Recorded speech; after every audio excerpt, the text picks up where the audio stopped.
Hi, I'm Naomi Murphy, and this is the Locked Up Living podcast, where we talk with a wide range of people about harsh aspects of institutional life. We also explore some of the ways to overcome them and to grow and develop. I'm David Jones. So join us every Wednesday morning, 6 o'clock UK time, for a fresh podcast. Today's guest is Justin Havens. Justin is probably best known for his ability to help people get a good night's sleep.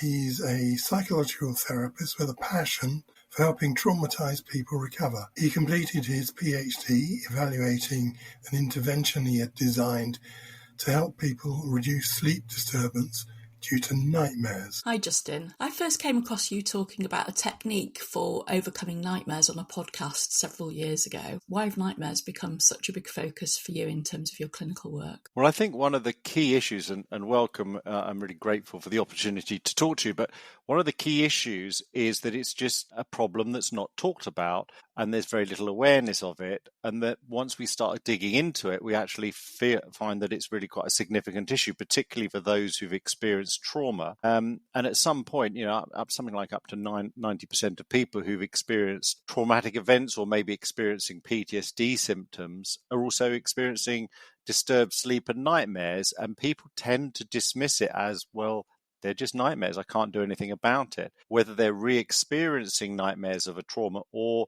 they may be more florid and fantastical in nature, but still extremely terrifying when someone's going through them. So that was really the interest. Not much work has been done in the UK, mainly in America and in Europe. And there has been treatments for nightmares, image rehearsal or nightmare rescripting. And really what I did as part of my PhD was to try and take the best of everything and create something in a much easier to teach, digestible format that we could try and make an impact. Thank you. So there's a lot to unpack there, Justin. So I'm assuming then that you must have been working with people with a history of trauma when you started thinking about nightmares and what to do about them. Yes, so my and this really was the subject of my PhD. I'm a veteran myself, and I knew through the limited literature there is that veterans in particular suffer a lot with sleep and nightmares, and that was kind of the group of people that I was working with. So, and this was back in 2016. I did a small pilot project in Gloucestershire with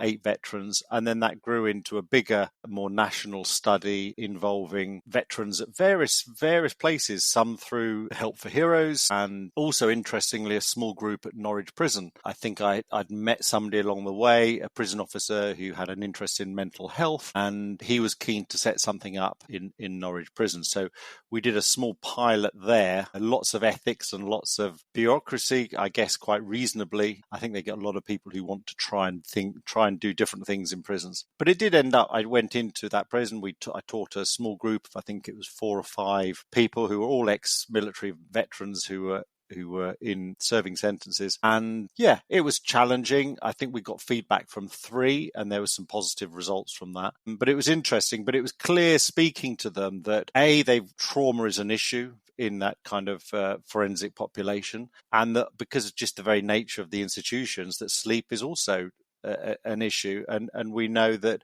people suffer in silence, and offering an intervention that they could use themselves, and that's really the key thing. We're trying to empower individuals to do something about their own sleep, because the very nature of nightmares and PTSD is it renders a sense of powerlessness. That's the very nature of the phenomenon in a way. So empowering people to do something about their sleep is really what I was aiming for. I did have some follow-up discussions. I think, I can't remember, with someone in the psychological head of psychology across the prison service, but we didn't take that any further. But yeah, that whole broad piece of linking sleep with trauma and offering easy to use interventions is really kind of the attraction behind it. And that kind of led on to the creation of, you probably saw the animated video, I think I made that in 2019. Mm-hmm.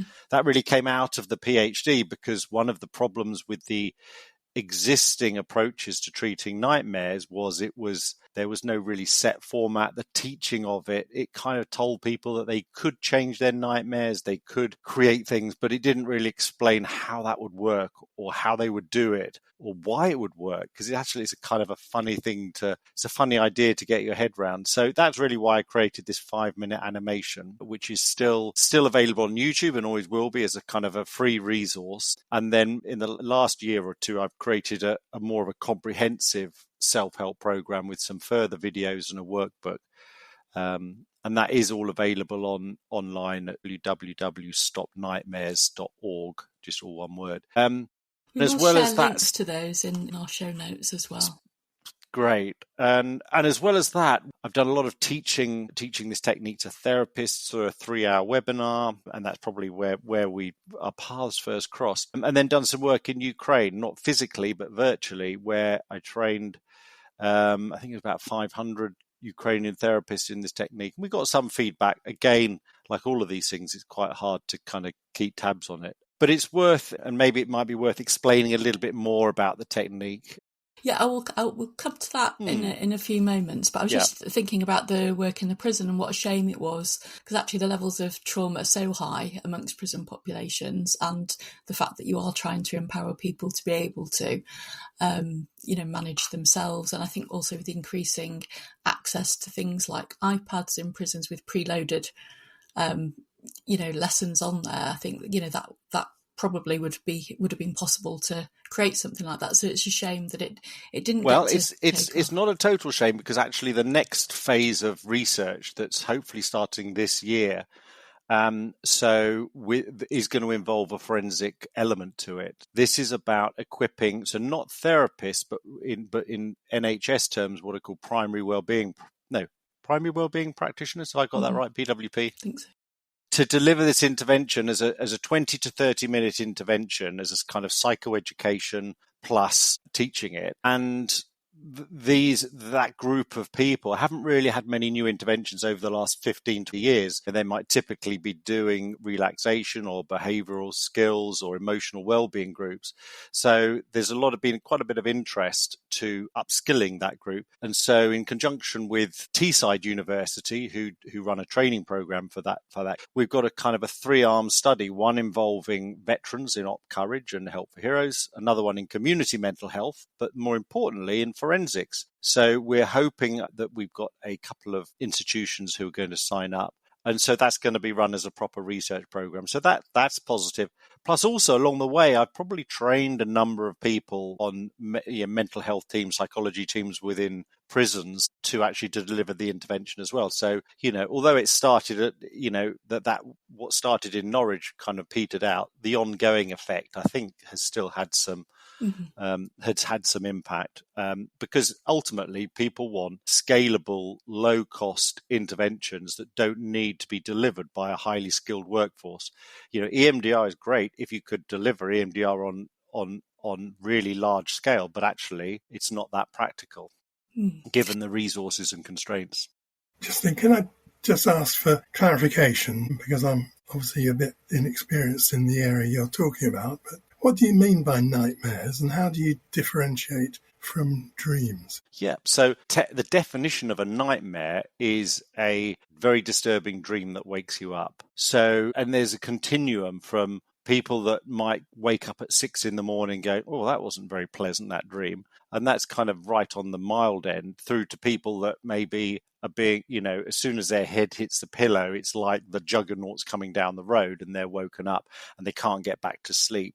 And it's a chronic, debilitating condition. And we know the impact that lack of sleep has on people. And you roll that into the re-experiencing symptoms of trauma, and you're ending up with quite serious mental health conditions that are linked to suicide and all sorts of stuff. So that's the kind of continuum. But it's also worth mentioning that the content of what we dream about, people can dream about what happened during the day, and it can be almost like a rerun of what's happened, or it could be completely florid and bizarre, although probably the themes and the understanding of it are linked to things that are going on in their life. And that, one of the central tenets of what we're trying to do is, first of all, educate people that we all dream for 2 hours every night. And dreaming is like overnight therapy, where it's really kind of clearing the buffers. It's the mental kind of resetting, if you like. Sleep allows us to physically reset, and it rests our bodies, and we get through slow wave, deep sleep. We get a physical restoration. And then we also get this mental, psychological restoration, which is going on through rapid eye movement sleep, which is what's going on, which is almost powering the dream process. And this understanding is quite helpful for people to understand that nightmares are really a reflection where your dreaming process is not working very well. And the intervention I'm teaching is just to try and get their own dreaming process kind of back on track so they sleep peacefully through the night. That's the goal of it. Do you have any sense, Justin, of why nightmares are so prevalent for people who have PTSD? What is it about their dreams that... Well, in a way, the nightmare, this is how I describe it, almost as if the nightmares are the PTSD. They are the unresolved traumatic memory that we know is stored in a different part of the brain, in a different format, if you like. And that the purpose of dreaming is to process, is to resolve that. But sometimes if the content is too scary or too intense, or maybe the brain hasn't got the resources to kind of metabolize it or digest it, if you like, it's almost like indigestion. And that's and the kind of the outworkings of that can be that someone's perpetually woken up every night or 2 to 3 nights a week. And that can go on for years. People in my research study, I had a 90-year-old chap who was still having nightmares from the Suez invasion of 1965 or whatever it was. Ironically, we taught him the technique in one of these groups, and within a few days, he reported that he was sleeping much better, peacefully through the night. The nightmares had stopped, and we hadn't done anything magical. His brain had just found he'd given kind of the answer to his brain to allow him to move on from those dreams, to unstick them, if you like, to bend them in a new direction. That was a very long answer, David, to your question of what a nightmare is. Very helpful, very helpful. Could you describe for us what the dream completion technique is? What does that involve? Yeah, so it's a little, there's really 2 parts. The first thing is understanding what's going on. Why am I experiencing whatever I'm experiencing, whether it's a repetitive nightmare of something that's happened, or it could be completely different every night, but it still could, for example, invoke really strong feelings of powerlessness or being out of control or fear or whatever it is. And that we've got to understand that process, that we all dream every night for 2 hours, and that process is not going in the way it should do, and that actually this is the key part, is that we're in control of our dreams. Now, logically, we know that's true. We can stand back and go, well, yeah, it's me dreaming it.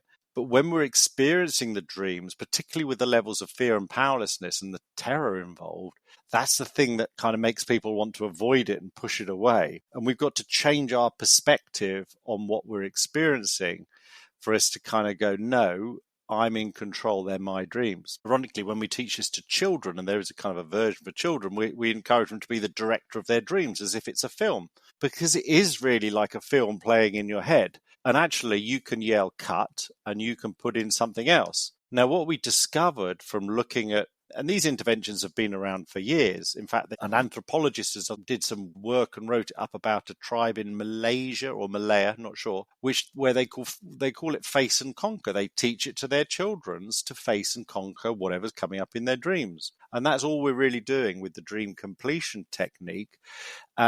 But what we learned was the thing that's going to make it more likely to be successful is if we have a highly positive charged emotion. So let me give you an example. Let's say someone's having a nightmare about being trapped in an avalanche. Now, they may have been in a ski resort and they may have had a close shave where they nearly got trapped, or maybe they heard about it, or maybe their neighbor or someone in their group had an experience. It doesn't matter. The brain's taken that event in. And for whatever reason, when they're sleeping, they're dreaming about it. And it's a little bit like Groundhog Day. The process isn't finishing.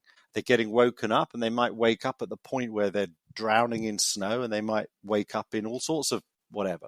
But during the day, often when there's more separation from it, if they watch my 5-minute video, for example, that would teach them why they're having it. It doesn't matter that it didn't happen to them. They know someone that it did. It feels very real when they're in it, but when they're out of it, it's like, okay, now I see what's happening. So we then ask the question, What do you want to happen next that would feel good and put you in control? And this is where the facilitation and the co-creation can help. You can do this on your own, but it helps if you're doing it with someone else. Where it's, instead of being trapped in an avalanche, what happens if you were winning a running race? What would it feel like to cross the finish line, to win in the Olympic Stadium?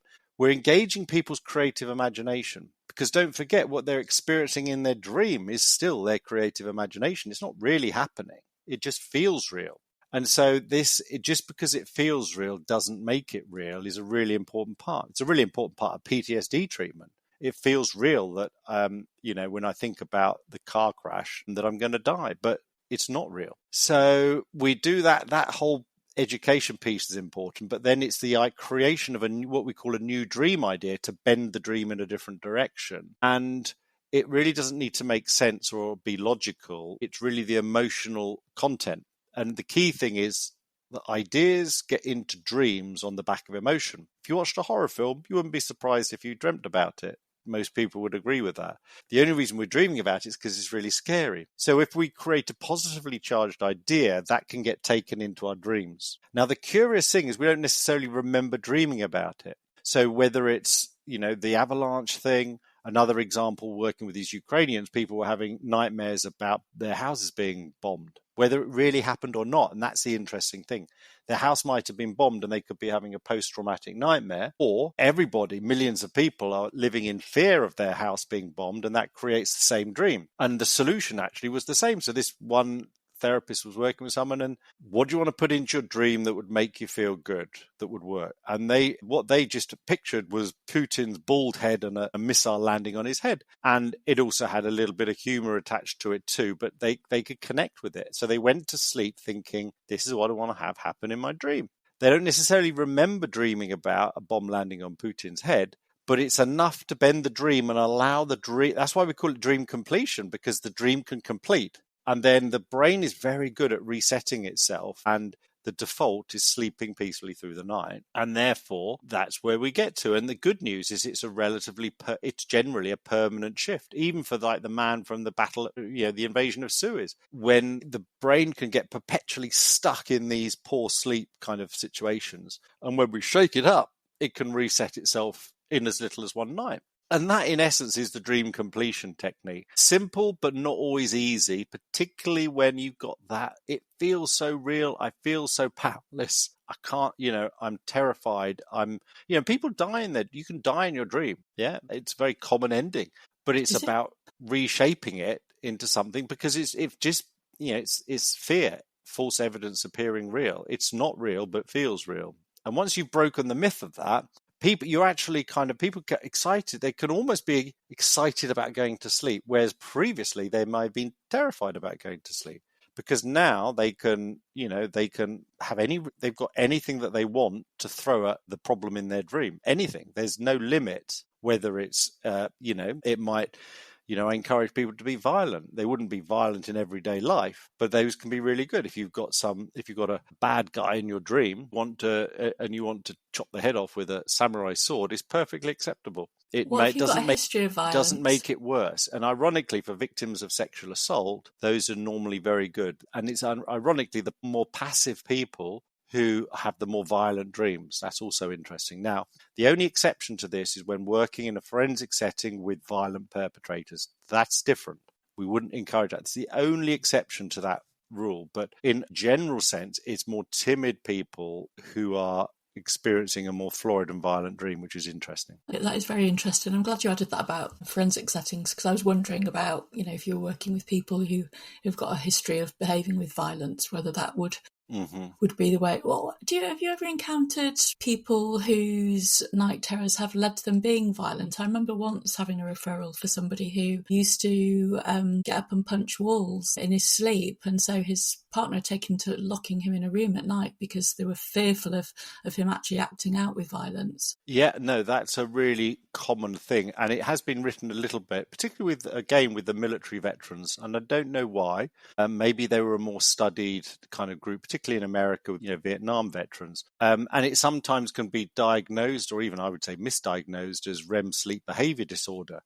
And what it's characterized by is, yes, people lashing out, screaming, sweating, at night, and they may wake up in the morning. They're completely unaware of what they've been doing. But yeah, their duvet may be on the floor. They may be soaked in sweat. There may be holes in the wall. And this can be very dangerous if they have a bed partner, because it can be, they can attack their bed partner in the sleep and then be horrified in the morning when they wake up. And I got a particularly, a very difficult testimony from the wife of a veteran who was literally being beaten up in her sleep. So the key thing is they may not remember the dreaming, but it's almost like the dream is being, so if you're being attacked in your dream, you're going to be lashing out. So it's almost as if the body is kind of acting out what they need to be happening in the dream, but it's not going anywhere, and they don't necessarily remember it. But this is also part of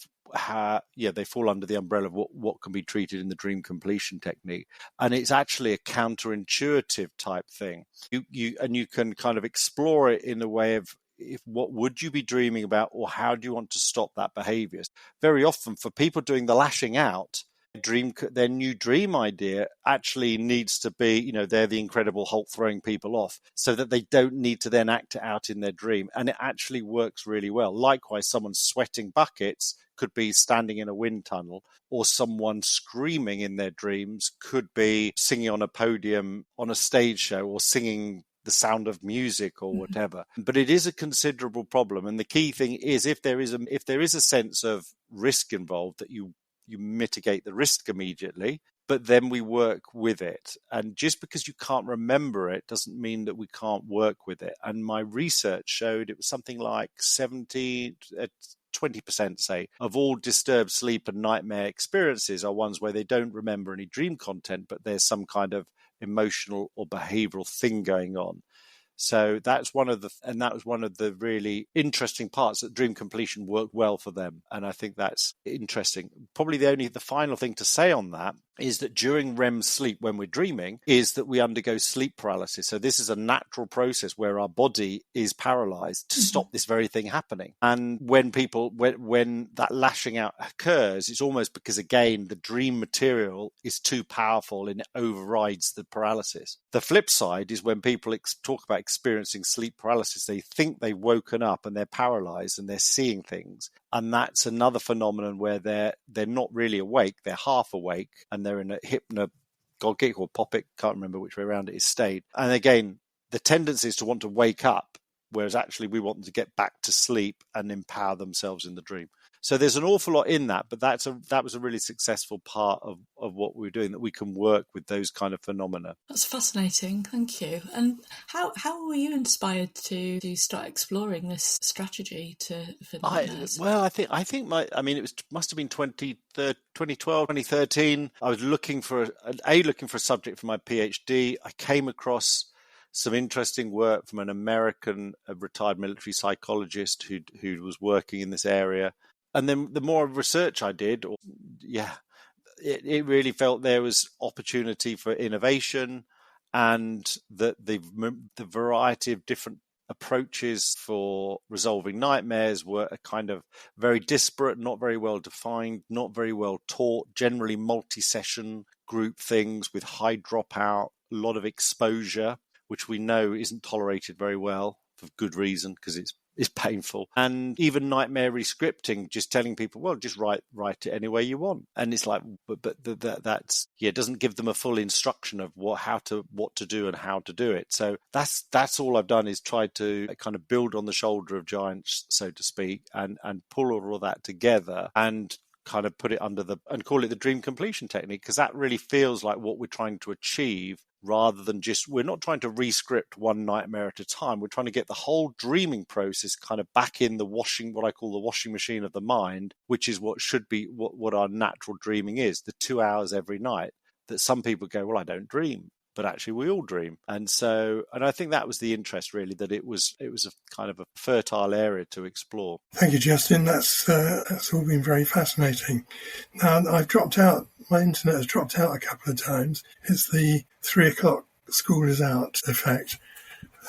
So I do want to ask you, and you may have touched upon this already, but how are nightmares usually treated? Well, they're not. That's the point. I've spoken to a few GPs. No one turns up and says, I've got terrible nightmares. They might call it insomnia, which is really defined as the difficulty in getting to sleep or maintaining sleep. And actually, nightmares may be the cause of insomnia. There are lots of other causes of insomnia, mainly anxiety and racing mind and worry. So that's one thing. In terms of traditional treatments for trauma, very often treating the trauma in whatever way that may be with EMDR or cognitive processing therapy or exposure should reduce the nightmares, but doesn't always. That's another interesting kind of outcome from literature. An EMDR trained therapist could target nightmares directly with EMDR, but again, you need to be in a kind of a one-to-one therapeutic relationship with an EMDR therapist, and there'd be multiple sessions involved. So it involves a reasonable amount of resource. So, but in general, they're unaddressed. That was really the attraction for getting into this whole area of work. And it's really interesting speaking to doctors on intensive care wards. There's high incidence of disturbed sleep after that, mainly due to the levels of trauma and medication. Long COVID services reporting up to 50-60% of people with sleep disturbances. And long COVID is a very much an umbrella term for lots of things. Yeah, and pain services where there's coincidence of trauma. So there's so many applications, notwithstanding kind of disaster relief and mass trauma events where you really want to help stabilize people as much as possible. And an area I try to get into with the military, which is prevention and preparation. So for people who are going to be exposed to traumatic events, whether it's in police, fire, military, or whatever, actually training them in the dream completion technique as a preventative thing makes absolute sense, so that they're expecting this stuff to happen and that they can almost preempt it. I think there's an awful lot of utility for that. And even thinking about the other end of the prison spectrum, which is the people who work, prison officers who are exposed to trauma. I've used this technique a number of times with prison officers, and again, that can be super helpful.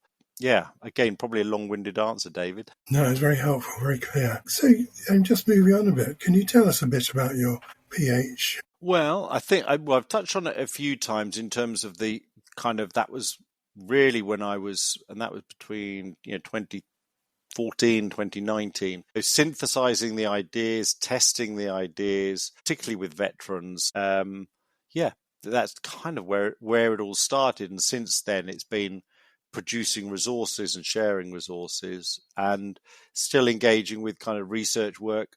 It's interesting when I've done a few different podcasts, and so it kind of gives me a chance, a little bit of reflecting on where we've come with it, and it's exciting. And those, as I said earlier, those self-help resources, which I think you'll put the link in, was the latest kind of development of that, where I've created 6 videos totaling an hour, so it's quite accessible, that builds on that animated video, and then a workbook that goes with it to really try and empower people. And when we do this, the research later this year that we're kicking off within the NHS, that's going to compare the self-help program with a PWP, a well-being practitioner delivering the program in 20 to 30 minutes with a little follow-up, and then with a group intervention where maybe teaching 8 people simultaneously, and then seeing how those 3 different interventions compare with a control group. And that would be kind of interesting to see. My gut feel is that the one-to-one delivered intervention is probably the most effective, simply because what we know is the quality of the new dream idea is probably the thing that has the biggest impact on the outcome. And you can develop a better new dream idea, the idea of whatever it is, the missile landing on Putin's head, or winning the running race, or feeling 30 foot tall, or flying through the air, or having all your friends around you, or whatever that new dream idea is. It's the creation of that in the moment, which is the thing that leads to therapeutic change. Are there any gender differences in sort of the experiencing nightmares? Are they more common in one sex than the other? Also, is it an easier way for men to access treatment if they come seeking help for nightmares than for trauma more generally? Well, it depends on what treatment's available. I mean, as an intervention, part of the whole reason behind it is to make it easy to access and easy to scale up and all the rest of it. How well we achieve that's a different question. In terms of the kind of incidence of nightmares, I think the what's the correct word? Epidemiological? I can't say it right. It's not very good. The data's not very good. There was some Finnish population studies. There's nothing in the UK particularly. I would say it probably links to the kind of occurrence of trauma. So for females who've experienced sexual assault, there's a high proportion within that group. And for men, traditionally, there's been more kind of, violent assault type trauma. And I think both will lead to nightmares. I think I'd probably say it's pretty even between male and female. I think the big issue is it's for people who've had chronic conditions for a long time. And that's where we can really have an impact.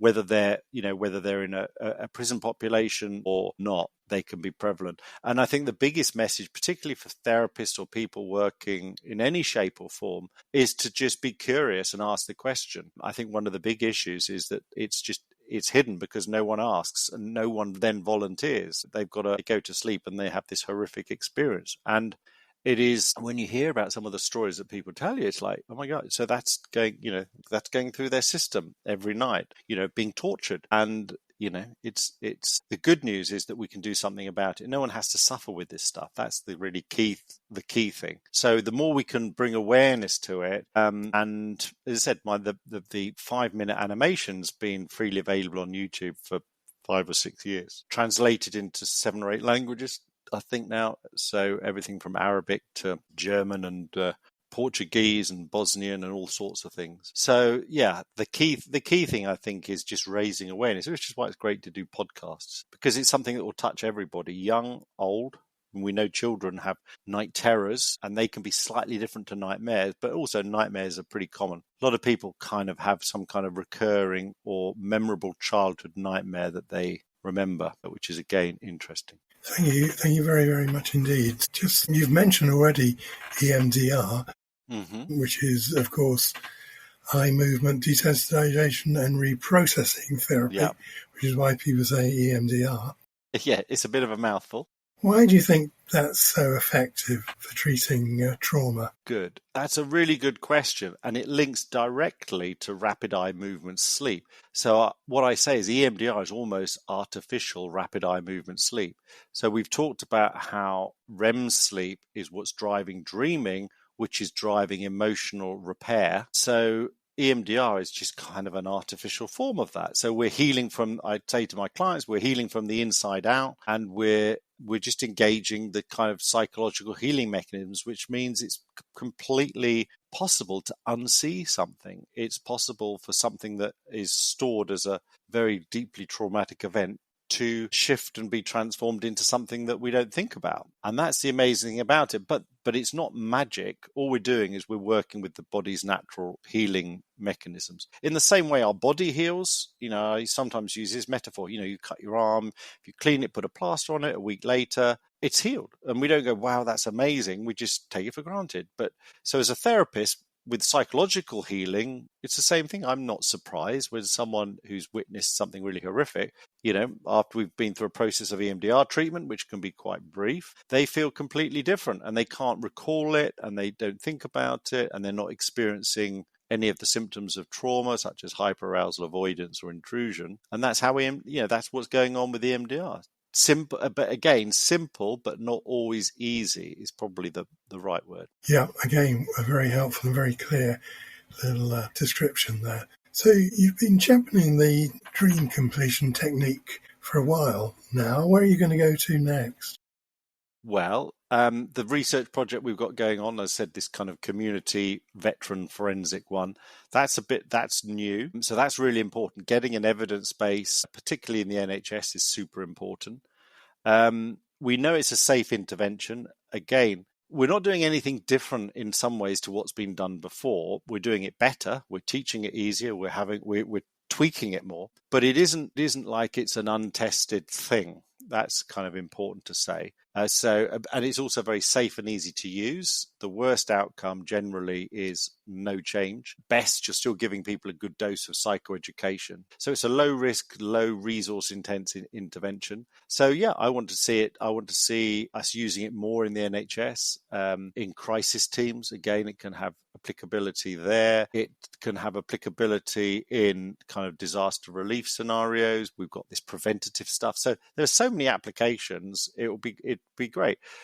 The self-help program, I'm hoping that will gather more kind of energy and are getting organizations to sign up to that. I did have one police force that was interested, so we could screen their staff, identify who's having sleep disturbance, and then offer them the self-help program or another intervention. But they're very much budgetary constraints at the moment, probably as many public services are. So there's loads of applications that are relatively low cost. So I'm always interested in speaking to people. Email address is mail, M-A-I-L, @justinhavens.com. So people can always get in touch. So there's plenty going on. But yeah, great to be able to talk about it here. Justin, you've obviously heard a lot, in specialising in trauma, you've obviously heard a lot of accounts of sort of really difficult experiences that people have had. What do you do to protect your own well-being while doing this kind of work? Good. That's another really good question. And the good thing about EMDR is it doesn't feel like I've got to take it on board. So the metaphor I use, it's a little bit like a fireside chat. So I'm there, my client's there, and we've got this fire. And I'm encouraging the client to put all their traumatic material on the fire and go up the chimney rather than go into me. So, and for whatever reason, yeah, I don't take it on board. I think I've probably one or two clients with one or two things. And then there are some interventions I might do with a colleague, things like the flash technique, or even do some EMDR. Or sometimes even when I'm doing EMDR, I'll let my eyes follow my finger. So it's really important. This whole idea of kind of therapist burnout or taking stuff on, it's not good. And I mean, maybe that's one of the reasons why I do this work, because I seem to have a temperament for it where I don't really get stuck with it, except exceptional things, and they can be resolved. And of course, if I have a bad dream, or if I wake up, I might I might wake up with, okay, what do I want to happen next, and go back to sleep. And I think I might have done that once or twice. And anyone can do that, And ironically, I come across people and go, well, this is nothing new. I've been doing this since I was a kid. And that's like, well done. That's great. But for the people that didn't know it, it's like, oh, why didn't I think of this before? The 90-year-old guy, why didn't I think of this before? And the answer is, well, you didn't, but it's okay now. And you're now equipped. You've got a skill for life. And that's one of the other things with this, is that not only are you helping someone resolve their nightmares today, but you're giving them a sense that I'm never going to have this problem again, because I can do what I want in my sleep, and I'm in control. The other bit that's just worth mentioning, actually, just as an aside, is that when we get our dreaming back on track and we stop having the nightmares, we notice, and particularly for those experiencing trauma, PTSD, we notice that there's a decrease in the intensity of the trauma. So my original research showed on average 50%. Some people more, some people less. But again, as a stabilization technique for trauma that can be scaled up safely at low cost, that's actually quite impressive. All we're doing is we're encouraging the brain's own natural healing processes, if you like. So, that's another interesting part of this. Brilliant. Thank you very much, Justin. Thank you, Justin. So interesting talking with you. Thanks very much indeed. Great. Well, no, thank you for giving me the opportunity to kind of share some of these ideas. And as I said earlier, I'm always happy to speak to people, whether they're individuals or organizations, because nightmares aren't something, they don't have to be tolerated. And they also offer us a way in to treat and help people if we become aware of what people are experiencing. And David, you asked earlier, where do I see all of this going? And a few years ago, I did have this idea, almost like a vaccination scheme, the eradication of nightmares. It sounds a bit far-fetched, but actually it's not. I mean, if people knew about this stuff, it really would be relatively straightforward. And the total incidence of kind of 2 to 6%, 2 to 8% of the world's population, that's a lot of people who are experiencing difficulty, and it's sustaining issues of anxiety and depression as well as trauma. So why wouldn't we want to go for the global eradication of nightmares? That's probably my final thought. Well, there was a big push on happiness a few years back. Yeah. So tackling Well, yeah. How nightmares can you be happy if your sleep is in a mess? Great. Thank you very much. Thank you, Justin.